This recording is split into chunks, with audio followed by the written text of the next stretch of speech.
Hey everyone, welcome back my YouTube channel. आज के इस न्यू वीडियो में डिस्कस करेंगे एक्जिमा के बारे में। एक्जिमा एक स्किन कंडीशन है जो कि हमारी स्किन में प्रॉब्लम क्रिएट करती है। क्या प्रॉब्लम क्रिएट करती है वो हम आगे वीडियो में डिस्कस करेंगे। तो देखते हैं introduction. Eczema is a chronic inflammatory skin condition that cause itching, dryness and irritation. It's common in children, but it can occur at any age. The exact cause unknown, but it is linked to an overactive immune response, genetic factors and environmental factors. तो eczema chronic condition है जो हमारी skin में होती है, ठीक है। And ये कॉज करती है itching, dryness and irritation. It's common in children, but ऐसा नहीं है कि किसी और एज में नहीं हो सकता है, ये मिडिल और ओल्ड एज में भी हो सकता है. कॉज इसका अननोन है, बट कुछ और कंडीशंस हैं जिसकी वजह से हो सकता है, जैसे कि हमारी ओवर एक्टिव इम्यून रिस्पॉन्स जिसकी वजह से ये हो सकता है. जेनेटिक फैक्टर्स लाइक हमारे मदर और फादर में ये हो चुका हो तब हमें ये कॉज हो सकता है. एनवायरमेंटल फैक्टर्स जैसे कि मैंने कोई और चीज़ जो हमारी स्किन को एलर्जिक करती हो उस चीज़ में हम कांटेक्ट में आए तो ये हो सकता है. नेक्स्ट डिस्कस करते हैं हम टाइप्स के बारे में. अटॉपिक डर्मेटाइटिस, कॉन्टैक्ट डर्मेटाइटिस और सेबोरोइक डर्मेटाइटिस. तो अटॉपिक डर्मेटाइटिस वो डर्मेटाइटिस होता है जो मोस्टली चाइल्डहुड से स्टार्ट होता है और ये लिंक्ड होता है जेनेटिक, इम्यून सिस्टम या फिर एनवायरमेंटल. तो ये 3 कंडीशन है जिनकी वजह से ये हो सकता है. कॉन्टैक्ट डर्मेटाइटिस वो डर्मेटाइटिस होता है जिससे कि हमारी स्किन डायरेक्ट कॉन्टैक्ट में आई है और वो इरिटेट हुई है या फिर कोई रिएक्शन हुआ है, जैसे कि सोप या डिटर्जेंट मैंने यूज़ किया या फिर कोई ऐसे एलर्जेंस जो हमने यूज़ किए जिससे कि हमारी स्किन जो है वो रिएक्ट करने लगी या फिर इरिटेट होने लगी, उस टाइम में एक्जिमा कॉज हो सकता है. सेबोरोइक डर्मेटाइटिस क्या होता है? ये हमारी स्कैल्प या फेस को अफेक्ट करता है जिसमें डैंड्रफ या फिर लाइक इचीनेस कॉज करती है. नेक्स्ट कॉजेज क्या है? जेनेटिक, वीक स्किन बैरियर या फिर ट्रिगर्स. तो देयर आर 3 मेन कॉजेज हैं जिसमें इस जेनेटिक्स में क्या देखेंगे, कोई फैमिली हिस्ट्री तो नहीं है जिसमें अस्थमा या फिर एक्जिमा रहा हो, वो हमारी स्किन को ज़्यादा अफेक्ट कर सकते हैं क्योंकि जीन्स जो हैं वो ट्रांसफ़र होते हैं parents to children. Weak skin barrier, weak skin barrier क्या कर सकते हैं? नॉर्मली हमारी स्किन जो है स्ट्रांग होती है, बैरियर होते हैं जो मॉइस्चर को स्किन के अंदर रखते हैं और जर्म्स को या इरिटेंट्स को बाहर निकालते हैं.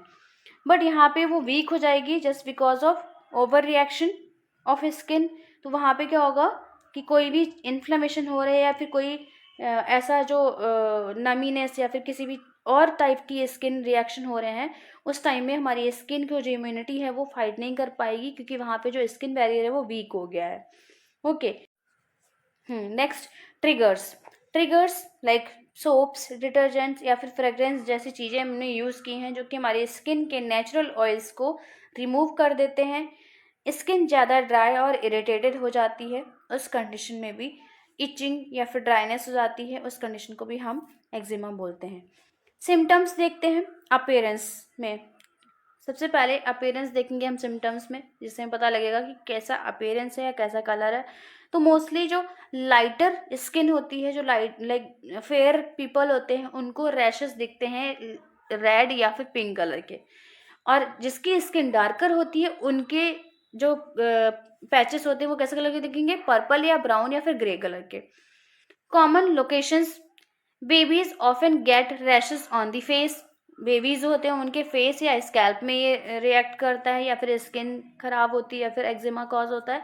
अडल्ट में commonly experience it in skin folds. जो एडल्ट लोग होते हैं या मिडिल एज के लोग होते हैं उनको जहाँ पे स्किन फोल्ड हो रही है वहाँ पे ये ज़्यादा जल्दी होता है. Such as inside of elbows and behind the knees. जहाँ पे हमारी एल्बो लाइक हमारी कोहनी फोल्ड होती है या फिर हमारा नी फोल्ड होता है, उस जगह पे ज़्यादा ये कॉज होता है इन दी अडल्ट. नेक्स्ट थर्ड सिम्टम जिसमें इसमें साइकिल को डिस्कस किया गया है कि इन्फ्लेमेशन होता कैसे है. तो itch scratch cycle main symptom है.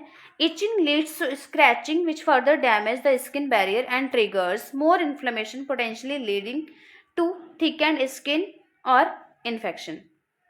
ओके. तो सबसे पहले क्या होगा, इस साइकिल में पहले इचिंग स्टार्ट होती है. इचिंग की वजह से पेशेंट स्क्रैच करता है. जब बार बार स्क्रैचिंग होती है तो यहाँ पे स्किन बैरियर डैमेज हो जाता है. इस डैमेज स्किन के थ्रू जर्म्स, एलर्जेंस और इरिटेंट्स इजीली एंटर हो जाते हैं, जो कि इन्फ्लेमेशन को और या फिर डिजीज़ को कॉज करते हैं। ज़्यादा इन्फ्लेमेशन से इचिंग और ज़्यादा बढ़ जाती है और पेशेंट फिर से स्क्रैच करने लगता है। इस तरह इचिंग, स्क्रैचिंग, स्किन डैमेज और मोर इन्फ्लेमेशन, मोर इचिंग, एक एक की दिक्कत की वजह से पूरा प्रॉपर एक डिजीज़ कॉज हो जाती है, जिसको हम एक्जिमा कहते हैं। ओके, नेक्स्ट देखते हैं मैनेजमेंट, जो कि इम्पॉर्टेंट है। स्किन केयर बेसिक्स, जैसे कि हम अपनी स्किन को केयर प्रोवाइड करेंगे। अपनी स्किन को नॉर्मली वैसे भी हम अपनी स्किन को ड्राई नहीं होने देते हैं, तो इसमें हम क्या करेंगे, सबसे पहले मॉइस्चराइज करेंगे अपनी स्किन को, जेंटली बाथ लेंगे टू रिमूव एनी डस्ट और irritants from the skin and avoid triggers. कोई किसी भी टाइप का हम केमिकल से फुल कोई भी चीज़ अगर है तो वो हम यूज़ नहीं करेंगे। टॉपिकल ट्रीटमेंट जैसे कि ऑइंटमेंट्स एंड क्रीम्स यूज़ करेंगे according to doctor prescribe, and advance therapies वो भी हम अकॉर्डिंग टू डॉक्टर लेंगे। एंड लाइफ स्टाइल एडजस्टमेंट, अपनी लाइफ को हम एडजस्ट करेंगे, अगर वर्किंग है तो प्रॉपर रेस्ट भी लेंगे। ओके, एंड कोई भी चीज़ जैसे जो हमें इरिटेट कर रही है उसको अवॉइड करेंगे। डाइट प्रॉपर लेंगे जिससे हमें वाइटामिन्स मिलती रहें, जो हमारी स्किन के लिए बेनिफिशियल होंगी, हमारी स्किन की इम्यूनिटी को अच्छा रहेंगी। एंड हमें ऐसे कपड़े पहनने हैं जो कॉटन के हों। Manage stress also and avoid triggers also. Thank you. अगर मेरा वीडियो पसंद आया हो तो आप लाइक कीजिए, सब्सक्राइब कीजिए एंड शेयर कीजिए। Thank you.